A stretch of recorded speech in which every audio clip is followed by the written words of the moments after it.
Em 90 segundos tu não faz nem um miojo, mas eu te ensino as matérias que tu tem até nojo. Então senta aí e começa a quebrar a TP pra ter energia pra tua mente processar e entender que a probabilidade de você ir bem no Enem tá ligada direto aos meus raps também. Então começa com humano, é só sei que nada sei, mas sei que saí da vida e pra história eu entrei. Se o clima esquenta e tua caneta falhou, fica tranquilo, a esfera dela dilatou com calor. Eu sou flúor com oxigênio, dá pra completar, evoluir melhor que o Darwin poderia imaginar. Se tinha uma pedra no caminho, pode crer que eu já chutei absoluto no rap. Eu nasci pra ser rei, criei uma sociedade aos modelos de Durkheim. O mecanismo dela própria é que diz pra onde vai minha inspiração. Thomas Edison dizia, é 1% e o restante o trabalho que faz. Então senta o rabo aí que eu vou te ensinar. Sometimes rap is the best way to learn, rapá. Eu não compreendo, pero não puedo hacer. É só estudar e ouvir as dicas que eu dou pra você. Confere suas respostas e faz tudo com calma. Manda bem na redação, faz do fundo da alma. Esse é o tópico frasal, ainda tem argumentação.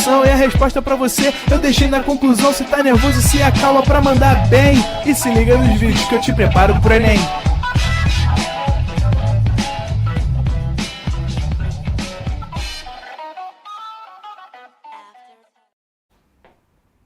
Estamos ao vivo, estamos de volta, ó. Salve galera do Pro Enem, pedindo bênçãos às entidades do tempo para falar com vocês sobre a nossa última fase do governo Vargas e sem sombra de dúvidas a mais importante, a mais cobrada, porque também foi uma realidade bem complicada de um Vargas que arranca a cara de presidente para demonstrar uma cara de fascista. Contei para vocês na aula da semana passada que o Vargas dá um golpe de Estado ao vivo, né? Vai lá na Voz do Brasil e fala que ameaças comunistas foram colocadas dentro do plano COI e ele, para garantir a segurança do Brasil, vai decretar estado de sítio. Ou seja, ele suspende as eleições de 37, ele fecha o Congresso e começa agora a ditadura do senhor Getúlio Vargas. Então, galera, primeiro, uma coisinha técnica, tá? De todas as características fascistas de Vargas, ele se difere do resto da galera. Quem manda na Alemanha nazista? Um único partido, o Partido Nazista. Quem manda na Itália? Um único partido, Partido Fascista. Quem manda no Brasil? Não tem partido, tá? É o próprio Vargas. Então o Vargas, ele não é unipartidário, ele é o próprio partido, ele é o cara. Ah, professor, nunca entendo essa charge. Isso aqui é o Palácio do Catete aqui no Rio de Janeiro, galera. E o Vargas coloca cascas de banana para que ninguém tome o poder dele, entendeu? Já que o Catete é o Palácio Presidencial. Então vamos lá. Vamos montar essa ditadura de Vargas, que é muito fácil. Então, primeira coisa, suspendeu as eleições. Segundo, fechou o Congresso. Então você não tem mais um poder legislativo federal. Também vai fechar assembleias estaduais e assembleias municipais. Então também não tem deputado estadual e nem vereador. Também vai rasgar a Constituição que ele tinha convocado em 34. Por isso que ela é a nossa menos duradoura Constituição. Se ligou? Ele fecha e ele vai outorgar, ou seja, ele vai impor uma nova Constituição de inspiração fascista, chamada de a polaca, porque foi inspirada na Constituição polonesa, beleza? Ele vai aumentar o mandato presidencial para 6 anos. Como ele... Ou seja, ele chega ao poder e não está querendo sair nem tão cedo, sendo que ele já estava no poder há 8 anos. E aí ele aumenta para mais 6 anos, beleza? Não pode greve, não pode manifestação, restabelece os pelegos, restabelece os interventores estaduais. Lembram disso? Cada estado do Brasil, ele tem um interventor nomeado, que é nomeado por ele. Então, assim, o cara não foi eleito por ninguém, o cara não tem representatividade popular, porque ele é nomeado pelo próprio Vargas. Cara, o Vargas estava tão doidão nessa época, em relação a centralizar o poder em suas mãos, que ele vai fazer uma pira, uma fogueira, e ele vai queimar todas as bandeiras dos estados. Queima Pernambuco, queima Bahia, queima... Ou seja, quando ele queima as bandeiras dos estados, ele está dizendo uma coisa só, quem manda no Brasil é ele, não tem nenhum estado. E também não tem nenhum partido. Ele vai extinguir todos eles. Saúde, beleza e proteção. Tá na PP, tá no app, tá na mão. Oferta, desconto e promoção. Tá na PP, tá no app, tá na mão. Na farmácia Preço Popular você encontra a melhor solução. É só acessar e economizar. Tá na PP, tá no app, tá Baixe o app de delivery da PP e confira as novidades para você comprar com muito mais conforto e confiança. Farmácia Preço Popular. Tá na PP, tá no app, tá na mão.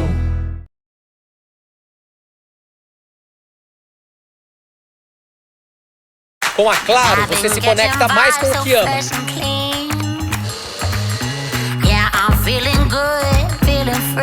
Vai seu multi com banda larga de 500 mega, 2 Wi-Fi Mesh e Globoplay incluso por R$ 119,90.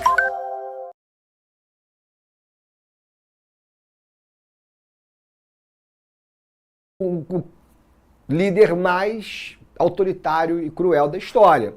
Ele vai restabelecer pena de morte, cara, que a gente não via no Brasil desde o Império. Ainda vai estabelecer prisão perpétua, que não está aqui no slide. Então, galera, assim, o Vargas é o fascistão mesmo. E não adianta ele fazer tudo isso se 8h30 da noite o William Bonner chegar assim e dizer: boa noite, Getúlio Vargas é mau. Não pode. Então como é que você vai controlar a boca do William Bonner? Como é que você vai controlar a mídia? Através do DIP, Departamento de Imprensa e de Propaganda. O que significa isso? Um controle sobre os meios de comunicação, sobre o cinema, sobre a rádio, sobre o jornal. Você não pode publicar nada que vá contra o governo, senão você vai sofrer censura e quem sabe até coisa pior. E não se esqueçam que além da imprensa, nós também temos o quê? A propaganda. Então, o DIP é um departamento de vigilância, mas também de enaltecimento. E aí essas propagandas políticas do Vargas, elas são extremamente patriotas, extremamente ufanistas, flerta muito também com a xenofobia. E o senhor Getúlio Vargas, ele se coloca sempre com essa imagem do pai da nação, o chefe de Estado, o cara que vai guiar a nação para o caminho do bem, para a salvação, para o futuro, para a prosperidade. Algo muito semelhante que acontecia também com a Alemanha nazista. E é aí que você vai ver o senhor Getúlio Vargas ajudando, com o dinheiro do governo, a terminar a construção do estádio de São Januário. São Januário, o estádio do Vasco, ele foi construído em um bairro operário, beleza? E é o principal público do Vargas. Então, quando ele discursa no estádio de São Januário, que naquele momento era o maior da América, ele estava ali discursando para os trabalhadores do Brasil, que sempre foram os caras que mais o admiraram, que mais o apoiaram. Ele também cria o DASP, cara. O que é o DASP? Se tudo que o Vargas faz pertence ao Estado, existe uma boa chance dessas coisas não funcionarem bem. Então ele cria um departamento de administração do serviço público. Então você vai no Detran. Renan, Detran funciona bem na tua opinião? Não. Porra, meu irmão, não tem ninguém do Brasil que fala: hoje eu vou no Detran e vou resolver rapidinho meu problema. Não vai. Não vai. Porra, é uma complicação danada. Então esse DASP era um órgão para fiscalizar e administrar o serviço público. Acaba se transformando em quê? Em cabide de emprego. Ele fala: pô, você fazer uma coisa para mim, tipo os pelegos, ó. Se você é um infiltrado e me der uma informação boa de um movimento grevista, de uma passeata que queiram fazer, eu te arrumo um empreguinho aqui no DASP. Então, galera, é a centralização total. Vamos recapitular? Fecha partido, fecha Congresso, fecha Câmara Municipal, fecha Câmara Estadual, pena de morte, prisão perpétua, censura, intervenção aos meios de comunicação, outorga de uma Constituição. Vargas é um líder ditatorial e, como se não bastasse tudo isso, não é só vigiar a imprensa. Você também tem que vigiar aqueles que são seus opositores, que podem conspirar contra você. Então o Vargas não vai dar mole. E vai criar o Departamento de Ordem Pública e Social, o famoso DOPS, liderado por Filinto Miller, que era um verdadeiro cão de guarda de Getúlio Vargas. Esse cara era do movimento tenentista lá atrás, desde a coluna Prestes, e agora é ele e o ministro da Defesa. O ministro da Defesa é o Dutra, Eurico Gaspar Dutra, e o Filinto Miller é o grande chefe do DOPS, que está ali para garantir a ordem, que na verdade é garantir que não tenham vozes contra o governo do senhor Getúlio Vargas. Então, galera, mais uma vez, é ditadura total. É tipo assim, o Vargas não precisou de um AI-5, ele já entra, meu irmão, com o AI-5 na cabeça. Só para vocês não confundirem, pelo amor de Deus. Tá? O AI-5 é uma coisa que vai ser feita lá em 1968. Mas, para quem já entendeu o que eu estou dizendo, A ideia é que os militares lá em 64 começaram a centralizar aos poucos, o Vargas não. O Vargas vem de pé no peito, filho, e já centraliza tudo de uma vez só, beleza? Agora, o Vargas é o mesmo cara, né, cara? É o populista, é o trabalhista e, sem sombra de dúvida, o nacionalista. Nesse momento, então, ninguém foi tão nacionalista quanto o senhor Getúlio Vargas. Então, se ele já tinha criado vários institutos das riquezas e produtos nacionais, ele também vai começar a valorizar ainda mais as manifestações culturais do Brasil, como o samba, a capoeira e também o cinema. Ele adorava essa alcunha de o pai de alguma coisa, né? O pai dos pobres, né? É o pai do trabalhador. E agora ele também vai virar o pai do cinema brasileiro.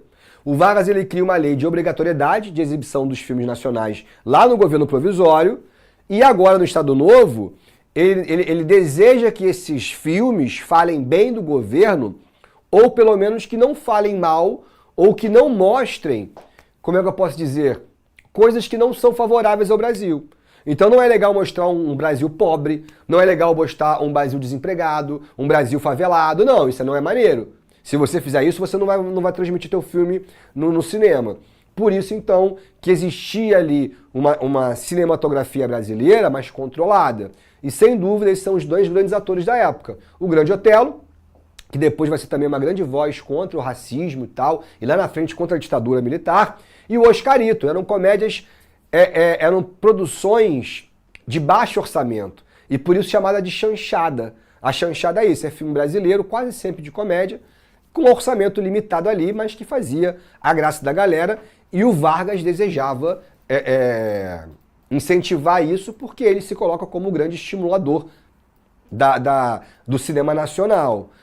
Aqui também tem a questão do samba, e aí o samba ele tem o seguinte, vou dar um gole aqui, por favor, Renan.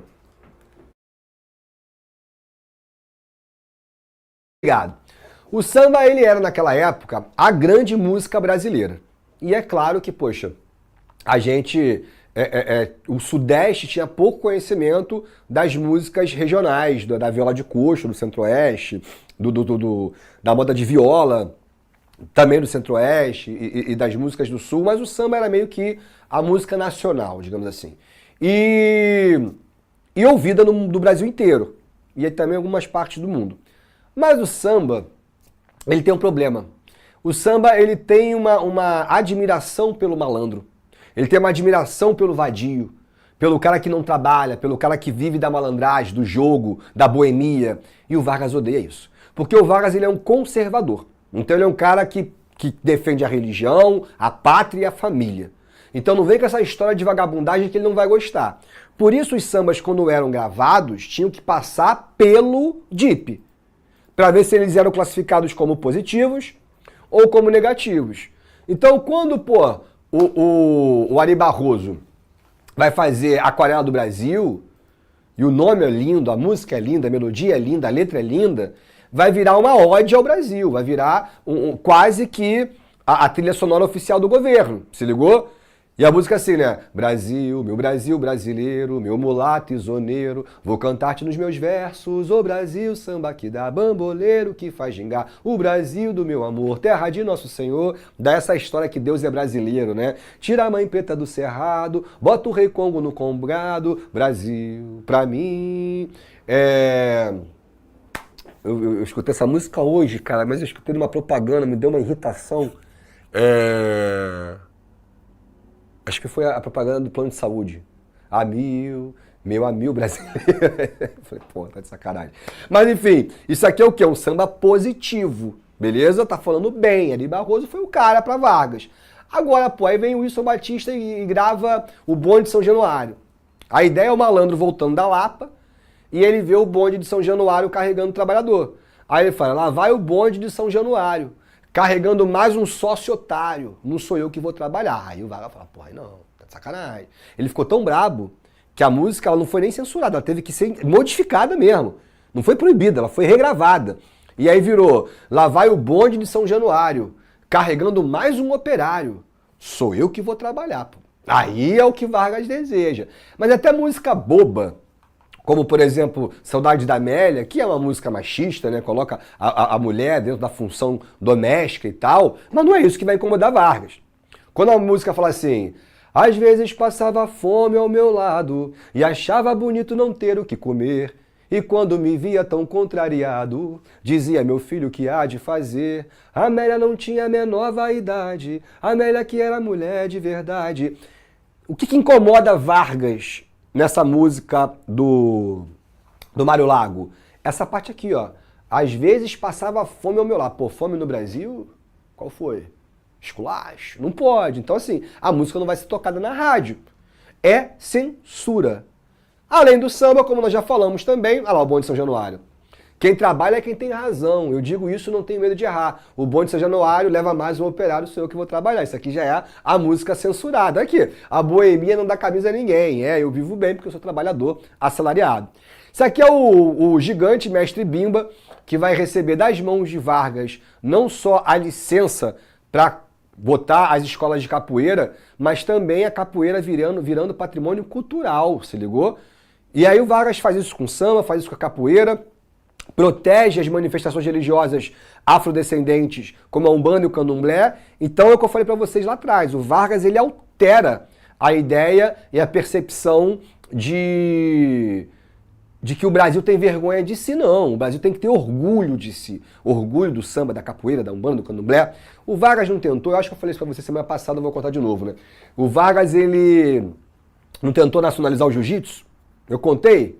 Me responda aí, essa história da família Gracie.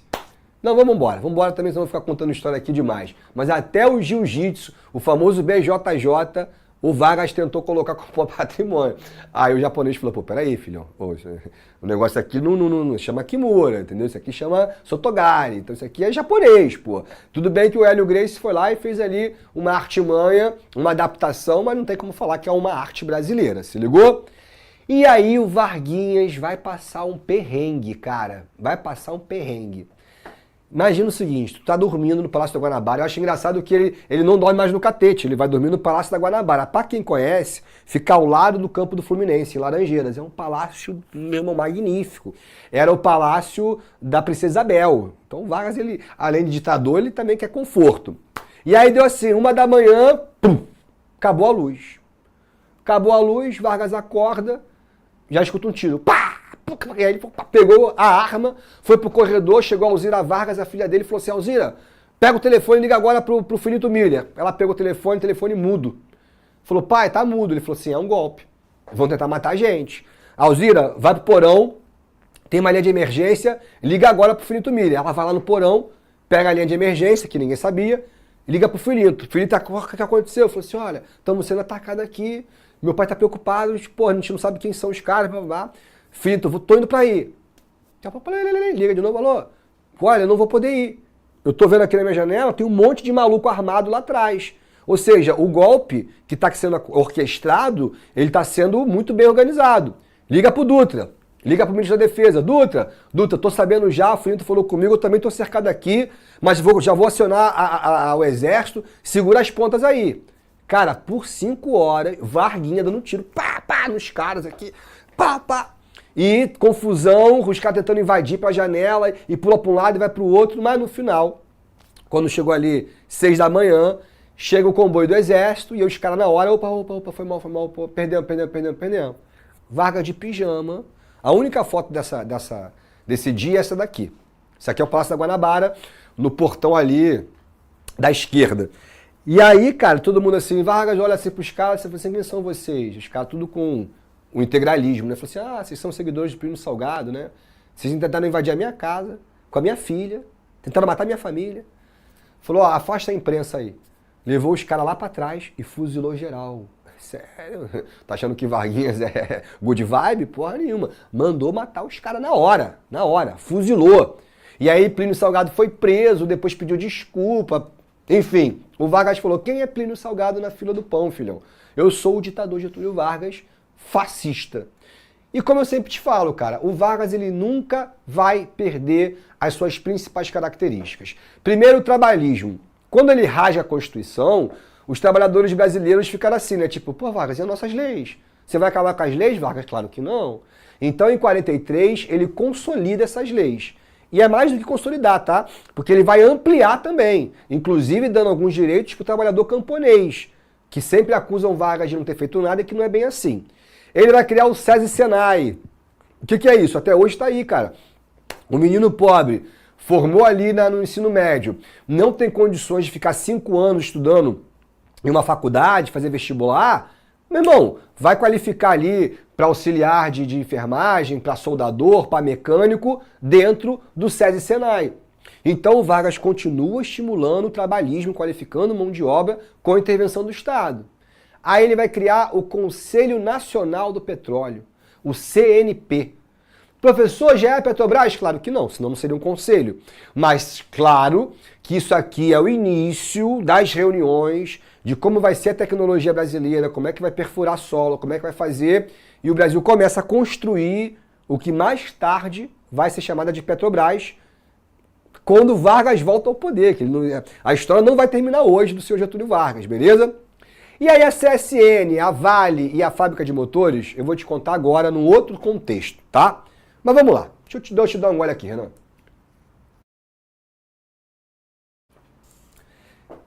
A Segunda Guerra Mundial está rolando e o mundo inteiro está espantado com o avanço nazista, não é isso? Mas em dezembro de 41, o Japão resolveu entrar na brincadeira e atacando ninguém mais, ninguém menos do que os Estados Unidos da América, né? Tipo assim, acho que o Japão não tá fazendo nada, falou, vou fazer uma merda aqui. Tem um vídeo que eu vi, muito engraçado. É um monte de leão bebendo assim e um javali, o timão ali, né? O pumba, né? Olhando. Do nada o javali vai lá e dá uma chifrada no leão. Aí o leão sai com ele sai correndo. Tipo assim, é isso que o Japão fez. Tava lá os Estados Unidos, ele foi lá atacar o Pearl Harbor.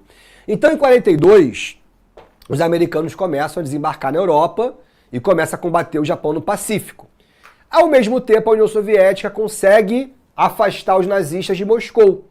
E agora a ideia é organizar 3 frentes contra a Alemanha. Isso foi decidido na Conferência de Teherã por Churchill, Stalin e Roosevelt. E aí uma frente soviética, e aí os americanos vão fornecer armamento, suprimento para os comunistas, que é muito doido, né? Vai ter comunista comendo Big Mac de graça. A outra frente, que é o dia D, o desembarque à Normandia para libertar a França. E a terceira frente, a Itália, contra Mussolini, beleza? E é aqui que a coisa acaba nos envolvendo. Porque não tem como você atacar a Itália sem antes libertar Tunísia e Argélia das mãos dos nazistas. Tem uma porrada de alemão aqui, do Erwin Rommel, a Raposa do Deserto, general nazista extremamente eficiente. Então, se você quer combater os nazistas aqui, seria muito importante ter uma base naval aqui, ou seja, no Brasil. Os americanos chamavam a costa brasileira de trampolim da vitória. Para eles, os americanos vinham aqui, pulava e pum, ia desembarcar no Marrocos, ia até chegar na Itália. Então o Brasil passa a ser importante na guerra, coisa que nunca foi, beleza? Aqui, ó, olha o trampolim da vitória, como era chamado o Brasil.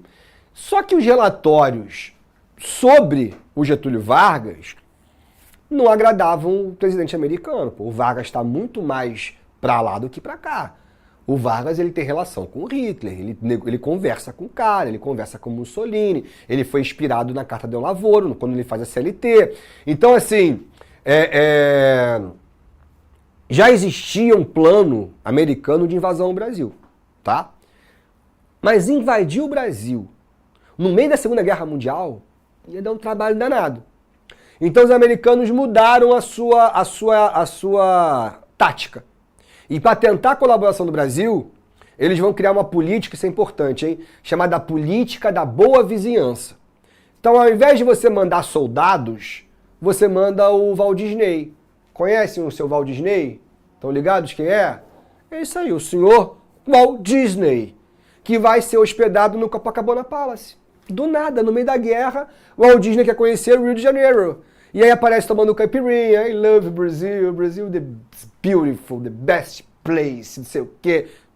Nunca falaram sobre o Brasil. E aí ele vem e faz lá um episódio, vem um pincel e desenha o Pato Donald. Aí o Pato Donald fica... Aí começa a pintar o Brasil, as praias, o Pato Donald... Aí as palmeiras, o Pato Donald... As cachoeiras, o Pato Donald... E ele fica dançando, brincando, só que de repente o Pato Donald fica triste, tadinho. Por que ele fica triste? Porque ele tá sozinho, tá alone. E aí o Pincel resolve o problema criando quem? O Zé Carioca. Um papagaio de chapeuzinho de malandro, beleza? E é um personagem brasileiro. E todo brasileiro ficou assim, ai que fofinho, um personagem brasileiro da Disney, olha que legal, olha que bonito. Então assim, de repente, a Disney tá olhando pro Brasil, mas não só a Disney, Hollywood também. E aí vão pegar a Carmen Miranda, né? Ah, a professora Manu é brasileira, pô, pelo amor de Deus, gente, foi criada no Brasil, ela nasceu em Portugal só e veio pra cá. E aí, de repente, a Carmen Miranda vai pra Broadway, sai do Cassino da Urca pra fazer musical, pra gravar filme da Disney. E, né, essa maneira exótica de representar a brasileira, não sei vocês, né? Acho que toda brasileira, eu chego aqui no Pro Enem, tá todo mundo com maçã, banana, abacaxi, maracujá, porque é assim que as brasileiras se vestem de acordo com Hollywood. Então essa figura caricata da Carmen Miranda cantando choro, cantando samba, e tico-tico, blá, e tico-tico, blá, e tico-tico, bum. E ali o Vargas falou assim, olha que interessante, né, cara? De repente, o Brasil tá ali, né, como o melhor lugar do mundo. Se fosse qualquer presidente brasileiro, dava certo. Tipo assim, uma vez o Roosevelt vai chegar assim, Mr. President, posso construir uma base naval em Brasil? Mas com o Vargas não. O Vargas falou assim, olha só, para de palhaçada. Se você quer alguma coisa, tu fala comigo. Não é mandar o Walt Disney, não é contratar a Carmen Miranda. O que tem pra falar? Aí os dois vão se encontrar em um porta-avião escondido, beleza? E aí o Vargas fala, olha só, o que tu quer, Roosevelt? Eu falo assim, eu quero fazer bases americanas em Brasil. Ok. No Nordeste brasileiro is very important, part of the freedom of the road. Ele falou assim, não, tudo bem. Aqui no Brasil a gente tem uma regra, é uma cultura brasileira, tá? A gente fala o seguinte, quem quer rir, tem que fazer rir. I don't understand you, Vargas. Entende sim. Quer fazer base? É possível. Mas você vai pagar por isso. O que você quer, Vargas? Falei assim, eu quero chapa de aço, filho.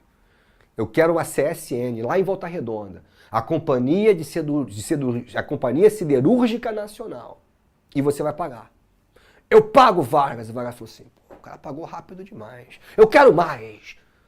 O que você quer, Vargas? Eu quero, meu irmão, minerador, eu quero energia.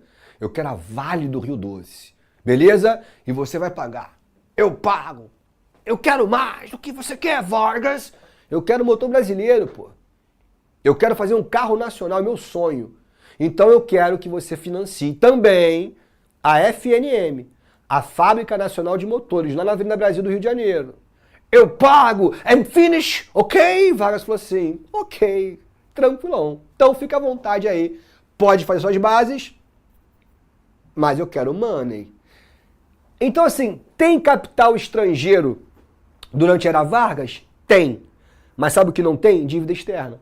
Porque o Vargas negocia, se ligaram? E aí o Brasil, ele começa a colaborar diretamente com os aliados, ou seja, Inglaterra, França, Estados Unidos e União Soviética. Que bom, né? Já não basta as vergonhas históricas, imagina se a gente apoiasse o nazismo. Hitler, que é uma criança mimada e mal-humorada, ficou muito puto com Vargas. Ele se sentiu traído, porque existia um projeto do Hitler na América em que o Vargas seria meio que o vice-rei dele, sabe qual é? E agora o Vargas falou, não, tô com os Estados Unidos e acabou.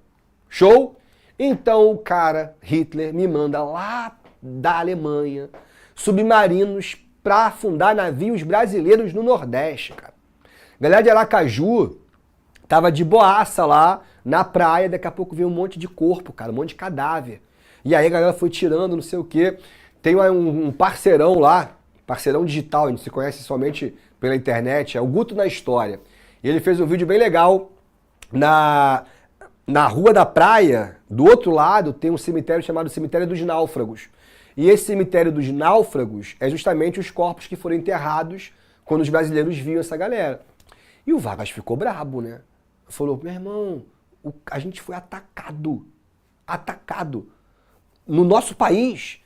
Eu declaro guerra ao eixo. Legal. Só que tem uma coisa que eu acho muito boa. O Vargas declara guerra, mas não vai. É isso aí, tipo assim, eu vou te enfiar a porrada, meu irmão, ano que vem. Ano que vem eu vou te enfiar a porrada. Porque o Brasil não tinha condições de ir pra guerra. A gente não tinha força aérea. Então, nesse quase um ano que a gente declara pra gente ir, foi um momento de preparação, tá ligado? Então a gente vai criar a FAB, a Força Aérea Brasileira, pega a aviação naval, pega a aviação militar e forma ali uma força aérea. Beleza, pessoal da aeronáutica, qual vai ser o símbolo da aeronáutica? Vai ser o carcará? Pô, o carcará é uma ave boladona. Vai ser o gavião? Vai ser... enfim, tá me faltando aves brasileiras. Não, vai ser a ema. Pô, mas a ema não voa. Mas essa é brincadeira. Olha a ideia do brasileiro, cara. A gente tem que zoar tudo. Tudo. Ao invés de botar uma ave maneirona, não. Te botou a ema, a porra de uma ave que não voa. Esse é o nosso símbolo. E pior ainda é a FEB, né? Por causa de um boato que Hitler, em uma conversa com seus assessores, teria dito: é mais fácil ver uma cobra fumando que o Brasil na guerra. Aí chegou no Brasil. Os brasileiros... Já é então, meu irmão. Então vamos ver se a cobra não vai fumar.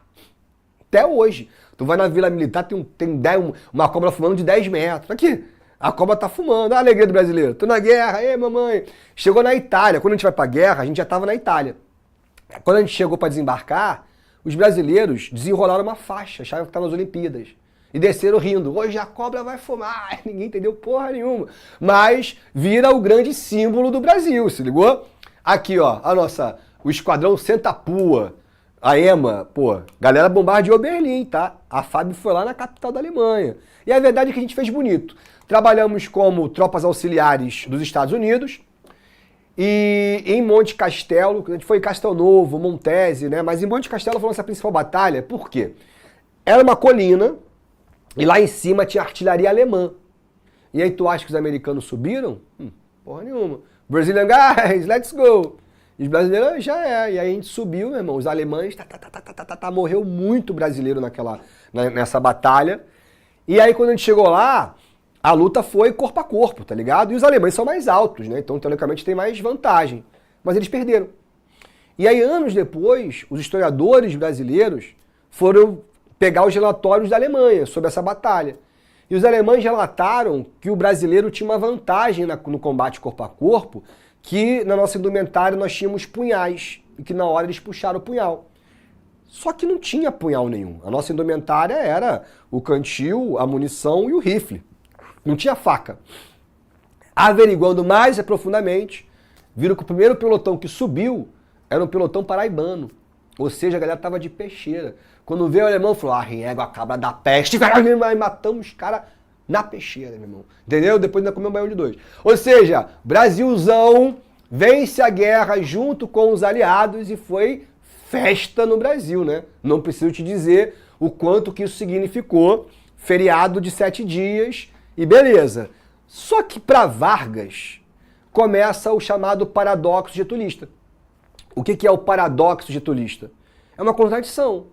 Pô, Vargas, nós fomos à guerra lutar contra ditaduras. Quando a gente volta, quem está no poder é um ditador. Então, assim, não faz nenhum sentido. E aí começam as pressões, o manifesto da OAB, a galera começa a falar, aí o Vargas fala: não, calma, não, beleza, vocês estão certos. Convoquei as eleições. Aí ele convoca as eleições para novembro. Beleza? Show. E o senhor Vargas vai reabrir os partidos. O DN, PSD, PTB, até o Partido Comunista volta, o PCB, beleza. Então a ideia é de que a ditadura vai acabar. Que a ditadura de Vargas vai acabar. Quem são os grandes heróis? Os militares, os caras lutaram na guerra. Então a UDN lança a candidatura do brigadeiro Eduardo Gomes. Aquele cara que foi sobrevivente lá do 18 do Forte Copacabana, junto com o Siqueira Campos, lembram? E esse cara, ele era um cara muito bonito. E ele vai ter um amplo apoio das mulheres. É a primeira eleição que as mulheres vão votar. Tem voto feminino, se ligaram? Então essas mulheres organizavam comitês de campanha e se autoproclamavam as brigadeiretes. O slogan era: vote no brigadeiro. Além de bonito, é solteiro. E foi uma dessas nobres senhoras que teve a brilhante ideia de colocar chocolate no leite condensado, bateu aquilo ali no fogo, experimentou e nasceu essa maravilha, que na minha opinião é o meu doce favorito, que é o brigadeiro. Em homenagem ao brigadeiro Eduardo Gomes, se ligou? E aí o Exército lança pelo PSD o Dutra, que era um cara baixinho, feio, esquisito, não sei o que lá, que não tinha tanto apelo assim com o público feminino. Só que de repente começa a surgir uma galera em frente ao Palácio do Catete. E começa lá, queremos Getúlio, fica Vargas. E o Vargas, pô, Aí daqui a pouco esses 50 virou 5 mil. Aí os 5 mil virou 10 mil. Esse é o início do movimento que a gente chama de queremismo. Queremos Getúlio. E o Vargas começa a fazer declarações tipo, eu quero sair, mas é a vontade do povo. Será que realmente não devemos escutar a voz da população? Pô, os militares falaram assim, safado, ele quer ficar no poder. E ele vai ficar, se deixar esses 10 mil, vão virar 1 milhão, cara.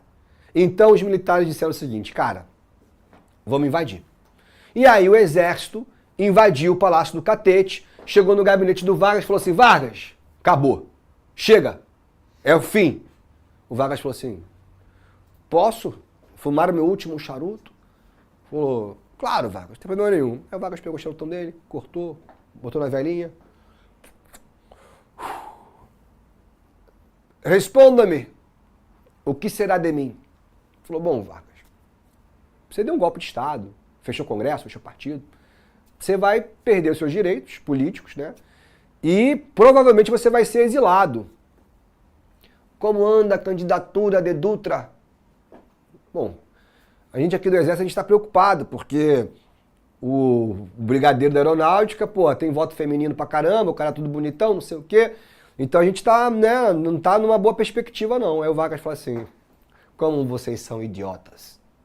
Se eu apontar meu charuto para esta mesa, ela vira presidenta do Brasil. Então eu pergunto a vocês, vocês me querem como um exilado ou como um aliado?